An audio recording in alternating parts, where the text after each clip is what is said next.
A guy walks into a Ford dealer with good credit and a simple request. The cheap truck. The little one. The one with the hybrid badge and a bed just long enough for a dirt bike and a bad decision. He's not asking for leather. He's not asking for a moonroof. He's asking for the basic version of the most basic thing Ford sells. The salesman doesn't reach for a key. He reaches for a list. Sold. Next one? Sold. The one after that? Already spoken for. Now here's the part that should make Detroit uncomfortable. They had this buyer for 50 years. They had small pickups, car trucks, unibody experiments, cheap work rigs a normal man could buy without turning the payment into a second mortgage. Then they killed them. Again, and again, and again. Not because nobody wanted them. Because the cheap truck was the wrong kind of profitable. That's the graveyard we're walking through today. 5 cheap utility machines Detroit buried, and one modern waiting list that makes the old excuses look stupid. Different bodies, different decades, the same itch, cheap, useful, easy to park, cheap enough that a working guy could actually sign the paper. By the end, the paperwork is uglier than the rumor.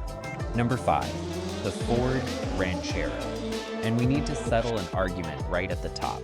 Everybody hands the El Camino the credit for the car with a bed. Everybody is wrong. Ford did it first.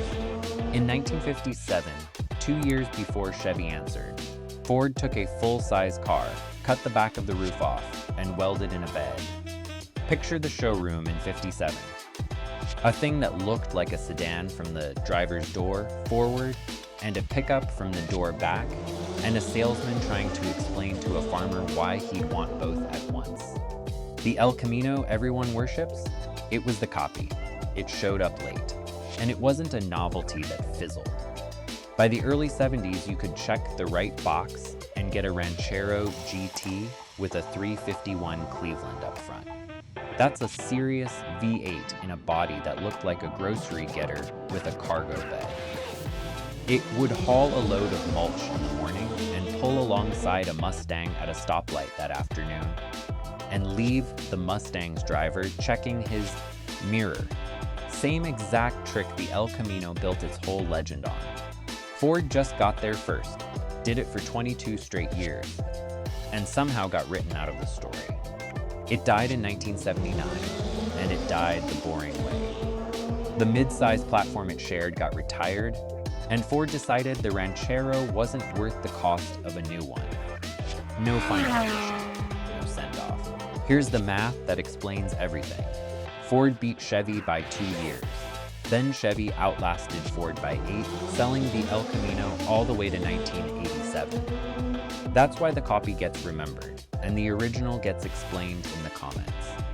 Ford did the idea first, then quit early enough for Chevy to own the memory. Number 4. The Chevy S10. Picture a 1994 driveway. There's an S10 parked on it, faded red, one mismatched fender, a magnetic sign on the door for a guy who does gutters. Nobody photographs that truck. Nobody dreams about that truck. That truck just shows up every morning and works. For years, if you wanted a small Chevy pickup, Chevy sold you a rebadged Isuzu with a bow tie stuck on the grill. The S10 was the first compact truck GM actually engineered itself. And the whole point of it was the price. You could order one with a 4-cylinder and a manual, and drive it home for thousands less than the full-size C1500 sitting 10 feet away. A stripped S10 stickered for a number a working person could say out loud without flinching. The half-ton next to it didn't. It sold for over 20 years. 20 years. That's not a fad you wait out. That's a truck people kept choosing paycheck after paycheck because it did the job and didn't bury them. And the gap was real money, not pocket change. Through the 90s, a base S10 routinely undercut a base full-size Chevy by several $1,000s. The difference between a payment a single income could carry and one it couldn't. For a roofer, a florist, a kid starting a lawn route, that spread wasn't a trim choice. It was the whole reason the truck existed. So in 2004, GM's reward for 2 decades of loyalty was to cancel it. The S10 became the Colorado, longer, heavier, and a solid chunk more expensive. The compact didn't get better. It got promoted into a mid-size that nobody had asked the small one to become. And the cheap slot underneath it, the one the gutter guy actually shopped in, GM just turned out the lights and walked off. And watch who was standing in the empty doorway. Toyota didn't keep the old compact formula pure forever, either. The Tacoma grew up too. But Toyota never walked away from the small truck buyer the way Detroit did. They kept the nameplate alive, kept the loyalty warm, and cashed the check later, while a clean S10 went from a truck you got free, helping a buddy, move to something wearing a price tag that would confuse the accountant who killed it. GM didn't just cancel a truck. It taught a generation of cheap truck buyers to look somewhere else. Toyota kept their loyalty warm. Chevy let theirs go cold. Number 3, the Chevy El Camino. This is the one your brain pictured the second I said the words car truck. Plywood in the bed on Saturday, and in 454 SS trim, enough motor to make the muscle cars parked next to it nervous. That was the whole weapon. It looked like the rig the landscaper drives, and it ran like something with a roll cage. In 1970, you could get one with a 454, making the same kind of power as the meanest Chevelle on the street. Nobody at the stoplight saw it coming, because who's afraid of the guy with a cargo bed? GM killed it in 1987, and they killed it the same cowardly way they killed the Ranchero. No plaque, no press conference. The last ones quietly came up from a plant in Mexico, dropped the moment the platform under them got old, and that's the fact that matters for this graveyard. GM did not kill the El Camino because people forgot what it was. They killed it because the platform aged out and nobody upstairs wanted to spend real money giving the idea a new home. The demand wasn't the problem. The invoice for a new platform was. If you want the full execution, we already put that one under the microscope. But here, one line does the job. GM didn't prove the idea was dead. It proved the idea needed a platform they no longer wanted to pay for. And here's the honest split, because it matters. A clean SS454 is locked garage money now. The kind of thing that moves at auction under a spotlight. But collector money proves people regret losing them. It doesn't prove a new one should exist. Hold that thought, because the next 2 trucks prove the second thing. Number 2, the Dodge Rampage. And if you've never heard of it, that is the entire point of this one. In 1982, Dodge built a front-wheel drive, unibody pickup on the bones of an economy car. Slow down and really hear what that sentence says. Front-wheel drive, unibody. Car ride, car fuel economy, a small usable bed bolted to the back.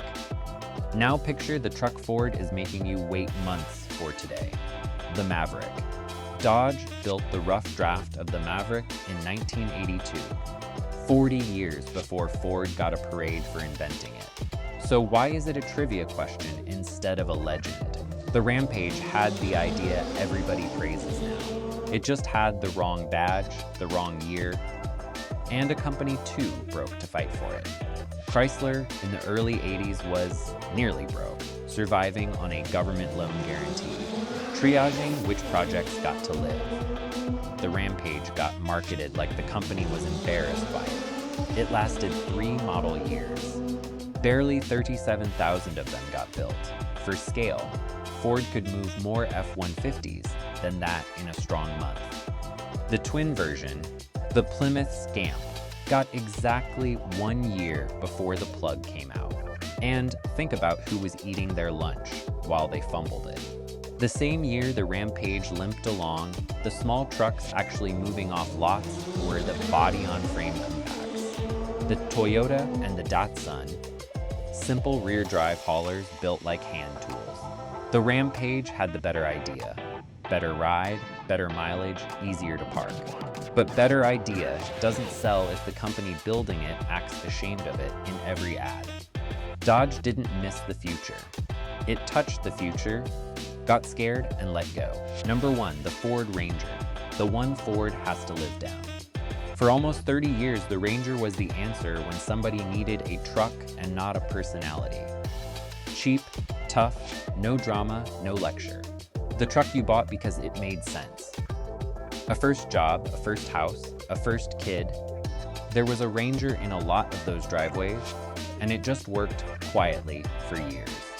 In 2011, Ford killed it in America, and they didn't slink off and do it quietly. They stood up and told everyone small trucks were finished. Dead segment. The future was full size, and every Ranger shopper got walked across the showroom and pointed at a bigger, pricier F-150 with a fatter payment. Ford didn't just cancel a truck. Ford made the dumbest version of the same mistake every other company on this list made, because this time, they said it out loud. Ford lost that bet in front of everybody.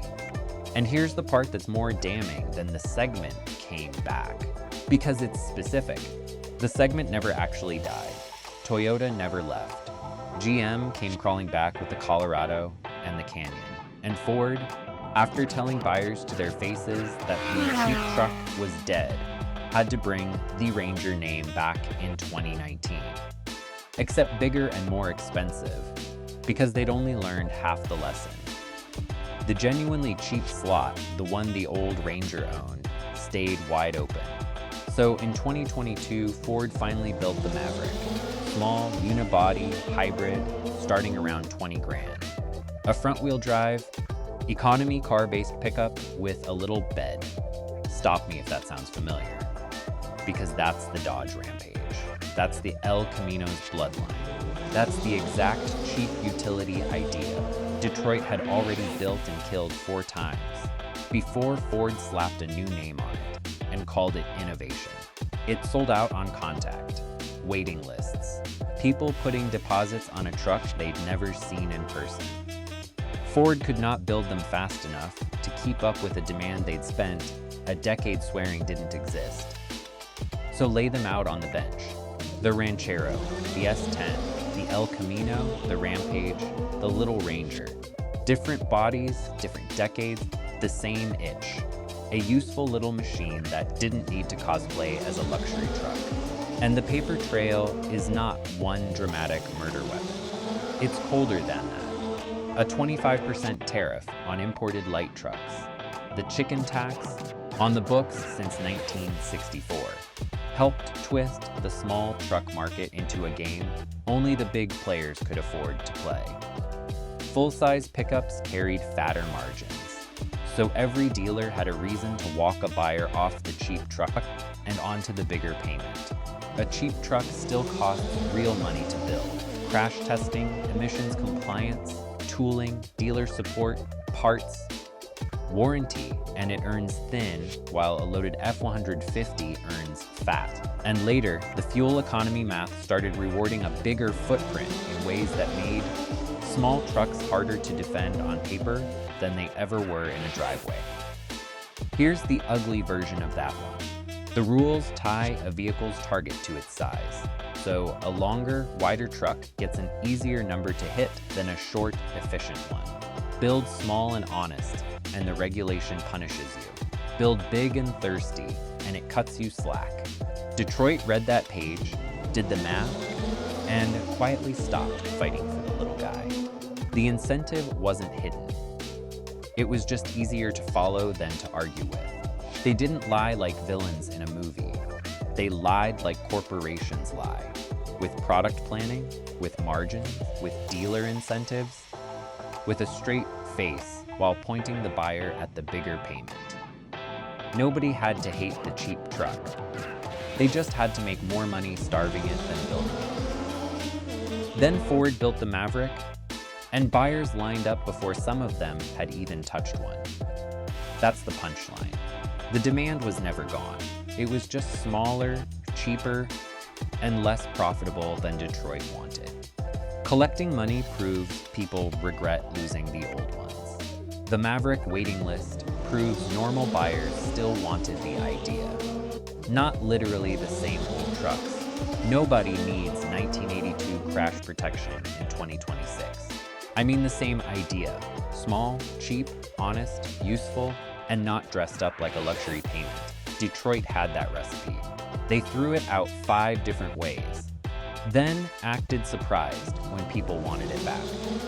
So tell me which one you'd bring back in the same spirit. The Rampage nobody remembers, the Ranchero that did it first, the honest little S10, or the Ranger before it got big and expensive. Drop it down below. I read everyone. And if you want the full story on why GM put the El Camino in the ground, that one's already up on the channel. Same shrug, bigger engine.